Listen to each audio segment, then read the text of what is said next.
नमस्कार दोस्तों।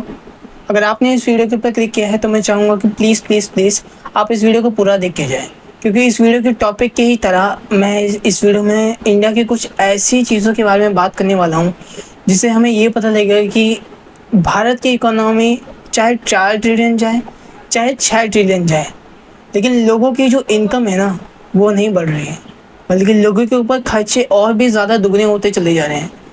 As a financial, as a digital marketer, as a middle class, मैं बस यही चीज़ें सोच रहा हूँ कि आखिरकार क्यों भारत सरकार के पास इतना पैसा है। हर दिन हमें हज़ारों करोड़ों रुपए का स्कैम सुनने के लिए मिलता है। हर दिन हमें पता लगता है कि एक सरकारी अफसर के घर में रेड पड़ी और उसके घर में 700, 800, 1000, 1200, 1500 करोड़ रुपए पाए गए।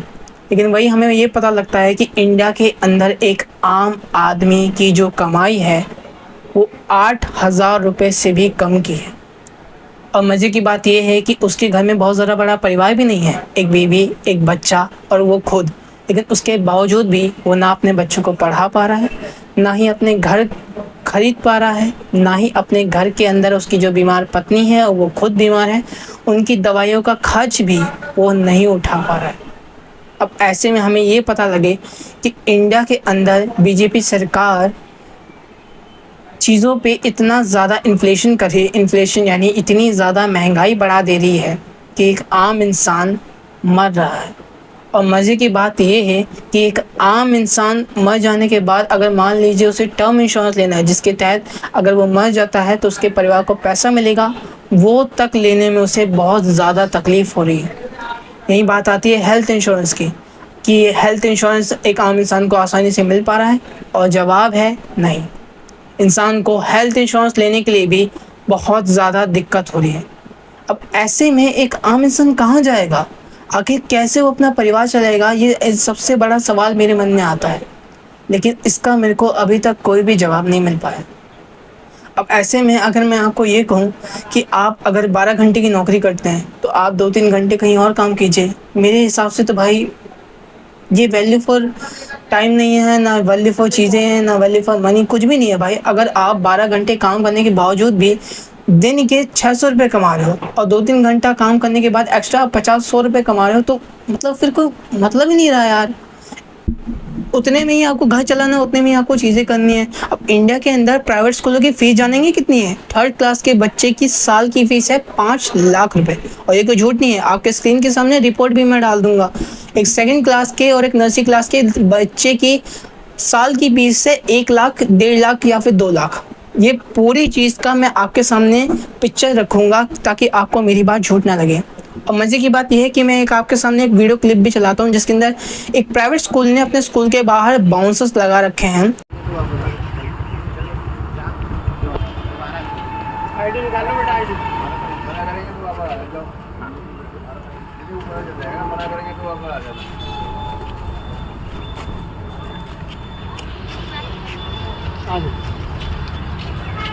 पूछो किसने मना किया बेटा आपको अंदर जाने से? बताओ किसने मना किया? वापस क्यों आ गए? किस मैम ने मना किया? इधर इधर आओ, जोर से बोलो। कल्पना मैम। और जिन पेरेंट्स ने उनकी फ़ीस भरी है उनके बच्चों को एसी रूम में रखा जा रहा है, और जिन पेरेंट्स ने उनकी फ़ीस नहीं भरी है उनके बच्चों को अलग रूम में रखा जा रहा है, लाइब्रेरीज में बंद किया जा रहा है, उनको टॉर्चर किया जा रहा है, हरास किया जा रहा है, ताकि उनके पेरेंट्स उनकी फ़ीस भर सके। फिर वो चाहे कहीं से भी भरे, लोन ले, चाहे कुछ भी करे, डजंट केयर, किसी को कोई परवाह नहीं, किसी को कोई फ़र्क नहीं पड़ता। अब ऐसे में सरकार क्या कर रही है? कुछ नहीं, सरकार कुछ भी नहीं कर रही। अभी हाल ही में दिल्ली में एक रिपोर्ट आई थी जिसके अंदर झुग्गी झोपड़ियाँ जो भी थी इन सबको तोड़ा जा रहा था। राजधानी दिल्ली के महरौली में अतिक्रमण के खिलाफ दिल्ली विकास प्राधिकरण डीडीए द्वारा की जा रही तोड़फोड़ की कार्रवाई स्थानीय लोगों के भारी विरोध प्रदर्शन के बीच लगातार चौथे दिन सोमवार को भी जारी है। भारी पुलिस बल के साथ आए डीडीए के दस्ते ने तोड़फोड़ वाली जगहों से लोगों को जबरन बाहर निकाल दिया और फिर हथौड़ा और बुलडोजर चलाकर उन्हें ढा दिया। जानकारी के अनुसार कुछ महिला प्रदर्शनकारियों को अतिक्रमण विरोध अभियान के दौरान तैनात पुलिस कर्मियों पर कथित तौर पर लाल मिर्च पाउडर फेंकने के बाद रविवार को हिरासत में लिया गया था। एक मजे की बात बता देता हूँ कि श्रीमती रेखा गुप्ता जो दिल्ली की नई सीएम है, उन्होंने अपने एक इंटरव्यू में कहा जहाँ झुग्गी वही मकान, और दूसरी ओर वो ये कहती हैं कि ये जोगी वाले तो कहीं भी जाके बस जाते हैं, हम इनके लिए क्यों इतना परेशान हैं या फिर इनके लिए क्यों हम चीज़ें करें। देख सकते हैं आप, आपके सीएम आपके आंखों के सामने दो बातें कर रही हैं, लेकिन आपको ये चीज़ें नहीं समझ आ रही। अभी कुछ लोग ये करेंगे कि इससे पहले अरविंद केजरीवाल थे, उन्होंने क्या किया। मैं मानता हूँ किसी ने कुछ नहीं किया, लेकिन किसी को कुछ तो करना चाहिए ना। एटलीस्ट परिवार कहते हैं, वोट के वक्त हर कोई आ जाता है कि हाँ हम महीने में 2,000 रुपये देंगे, महीने में 3,000 रुपये देंगे, हम रोज़गार देंगे, हम चीज़ें देंगे। कुछ नहीं देंगे भाई, कुछ भी नहीं। इंडिया का एम्प्लॉयमेंट रेट पता है कितना है? मात्र 10%। मतलब आपके यहाँ अगर 1 लाख लोग हैं तो उन 1 लाख लोगों में से मात्र 30 या 40 की नौकरी लग रही है, बाकी सब बेरोजगार हैं। अब आप ये सोचेंगे कि अगर वो लोग बेरोजगार हैं तो उन्होंने पढ़ाई नहीं की होगी या फिर उन्होंने चीज़ें नहीं करेंगी। ऐसा कुछ नहीं है। वो 1 लाख के 1 लाख लोग ग्रेजुएट हैं, उनके पास स्किल्स भी हैं, उनके पास सब कुछ है, लेकिन उनके पास नौकरियां नहीं हैं, बिल्कुल भी नहीं है। इंडिया के अंदर पियून की, सफाई वालों की और भी तरीके की जो छोटी मोटी, बहुत छोटी मोटी नौकरियां होती हैं, जिसके लिए सैलरी मात्र 15,000, 10,000, 20,000 होते हैं, उसके लिए तकरीबन लाखों की तादाद में लोग अप्लाई करते हैं ताकि उनमें से किसी का हो जाए। पता है लोग क्या सोचते हैं कि कुछ ना से अच्छा कुछ होना ज़्यादा बेहतर है। अब ऐसे में कहाँ आम आदमी कहाँ जाएगा, क्या करेगा? कसम से कुछ समझ नहीं आता कभी कभी। तो ये वीडियो बनाने का मेरा मेन मकसद ये नहीं है कि मैं इंडिया के 4 ट्रिलियन इकोनॉमी हो जाने के बाद खुश नहीं हूँ। मैं खुश हूँ और बहुत ज़्यादा खुश होना भी चाहिए सभी को, लेकिन सरकार को, बाकी लोगों को ये तो दिखना चाहिए कि 4 ट्रिलियन की इकोनॉमी बनाने से अच्छा हमारी इकोनॉमी 2 ट्रिलियन होती, 3 ट्रिलियन होती, चलता। लेकिन इंडिया कम से कम एक सही से रहता, तो एक आम आदमी के पास एक अच्छी खासी ठीक ठाक ही सही कमाई तो होती, चीज़ें तो होती, लेकिन उसके पास कुछ भी नहीं है। एक आम सा टर्म इंश्योरेंस, एक आम सा हेल्थ इंश्योरेंस लेने में एक आम आदमी को बहुत ही ज़्यादा प्रॉब्लम्स का सामना करना पड़ता है। अभी हाल ही में कुछ दिनों पहले मैं मेरे फादर साहब के लिए टर्म इंश्योरेंस देख रहा था। पता है क्या हुआ? उन्होंने जो टर्म इंश्योरेंस के लिए मैं उनके लिए देख रहा था, उन्होंने ये कहा कि आपके फादर पढ़े लिखे नहीं, आपके फादर की आमदनी बहुत ज़्यादा कम है। मतलब वो ये कह रहे थे कि मेरे फादर की आमदनी अगर साल के 3 लाख, 3.5 लाख या 4 लाख नहीं है तो उन्हें टर्म इंश्योरेंस नहीं दिया जा सकता। आप ही बताइए, 10-15 हज़ार रुपये कमाने वाला साल का 4 लाख या 3 लाख बना पाएगा? आंसर है नहीं, बिल्कुल भी नहीं। अब ऐसे में आप लोग टर्म इंश्योरेंस और हेल्थ इंश्योरेंस कैसे लेंगे? नहीं ले सकते। उसके लिए आपकी कमाई बढ़नी ज़रूरी है, आपके खर्च कम होने ज़रूरी है। अब वहीं खर्च कम होने की बात आती है तो अभी कुछ दिनों पहले एक और न्यूज़ मैंने सुनी कि अगस्त सितंबर से दिल्ली में 10% से 15% बिजली बढ़ाई जाएगी। देख सकते हैं आप। अब ऐसे में सरकार कह रही है कि हम लोगों को रोज़गार दे रहे हैं, हम चीज़ें दे रहे हैं, हम सब कुछ दे रहे हैं, हम सुविधाएं दे रहे हैं, लेकिन चीज़ें बढ़ा रहे हैं। क्या लगता है आपको, सरकार को इन चीज़ों के बारे में कोई खोज खबर नहीं होगी? सब कुछ पता है, लेकिन सरकार सिर्फ अपना जेब भरने पे ध्यान देती है। श्रीमती रेखा गुप्ता का अभी कुछ दिनों पहले मैंने घर देखा। जानते हैं, उन्हें 2 बंगले अलॉट किए गए हैं और उनमें एक से बढ़ के एक सुविधाएं। वो तो आराम से रह ले रही हैं, वो तो सीएम हैं, वो तो कुछ भी आगे इंटरव्यू में बोल देती हैं और बाद में कहती है कि नहीं ये ऐसा नहीं ऐसा था, ये ऐसा नहीं ऐसा था। सब कुछ कहने का मतलब सिर्फ यही है कि बस लोगों को गुमराह करना है, उनसे वोट ऐंठना है, उनसे टैक्स के नाम पे फालतू की चीज़ें करवानी है। वो 2 रुपये का कोई सामान लेना है, उसके ऊपर भी 30 पैसे टैक्स सरकार को जा रहा है। इतना करोड़ों रुपए का टैक्स सरकार के पास आ रहा है। सरकार झूठी रिपोर्ट्स जारी करा रही है कि हमने इतने करोड़ का बजट तैयार किया है इस चीज़ के लिए, इतने करोड़ का बजट तैयार किया है इस चीज़ के लिए। और जब आम आदमी आके अपनी आवाज़ उठाता है तो वहीं सरकार कहती है कि हम कुछ नहीं कर सकते, कुछ भी नहीं कर सकते।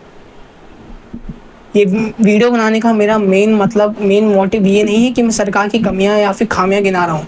मेरा मेन मकसद सिर्फ इतना है कि कम से कम आपको लोगों को इन सच्चाइयों के बारे में पता होना चाहिए, ताकि आपको ये पता लगे कि आपका वोट कितना ज़्यादा कीमती है, आपकी ज़िंदगी कितनी ज़्यादा कीमती है। सिर्फ सरकार के भरोसे बैठने से आपका जीवन नहीं चलेगा। आपको अपनी चीज़ें, अपनी फैमिली को खुद संभालना है। सरकार आपके लिए कुछ भी नहीं करेगी। सरकार का मतलब सिर्फ इतना है, आपको लूटना है। इलेक्शन के वक्त आपको वोट से लूटना, इलेक्शन ख़त्म हो जाने के बाद आपको टैक्सेस से, आपकी चीज़ों की महंगाई से आपको लूट लेना। समझ रहे हैं आप? अभी दिल्ली में एक और न्यूज़ चली है कि सरकार ने 10 साल से ऊपर की जितनी भी जो गाड़ियां हैं ना, उस पर बैन लगा दिया है कि 10 साल से ऊपर की जितनी भी गाड़ियां हैं वो आप नहीं चला सकते दिल्ली के अंदर। अब आपको गाड़ी चलानी है तो आपको नई गाड़ी खरीदनी पड़ेगी। अब इसके पीछे भी सुनिए न्यूज़ क्या है। सरकार ने गाड़ी बनाने वाली कंपनियों के साथ कुछ टाइप किया है कमीशन बेस पे, ठीक है। ये मैं फेक नहीं कर रहा, ये मैंने एक न्यूज़ में देखा था और पढ़ा भी था, और ये चीज़ें एक मिनिस्टर ने कही भी थी। तो वो गाड़ी बनाने वाली कंपनियों के साथ टाइप के लिया है। अब गाड़ियाँ खरीदी जाएंगी तो किसको कमीशन मिलेगा, किसके पास पैसा जाएगा? सरकार के पास। ये 4 ट्रिलियन की इकोनॉमी जो पहुंची है ना, वो लोगों का पैसा, उनका खून चूस चूस के पहुंची है। तो इस बात से खुशी मनाने की बहुत ज़्यादा ज़रूरत नहीं है कि हम 4 ट्रिलियन पहुंच गए। हमें चूस चूस के, हमारा खून चूस चूस के सरकार ने 4 ट्रिलियन की इकोनॉमी बनाई है। तो अब इस वीडियो को अंत करते हुए मैं यही कहना चाहूँगा कि सरकार के भरोसे बिल्कुल भी मत बैठिए।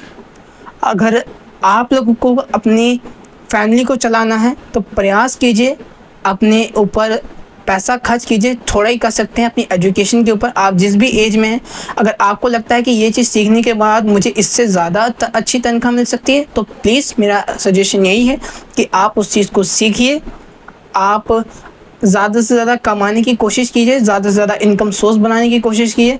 और मैं सबसे पहले आप लोगों को यही एडवाइस दूंगा कि चाहे जैसे हो, टर्म इंश्योरेंस और हेल्थ इंश्योरेंस आप ले लीजिए प्लीज़। ये मेरा रिक्वेस्ट है आपसे।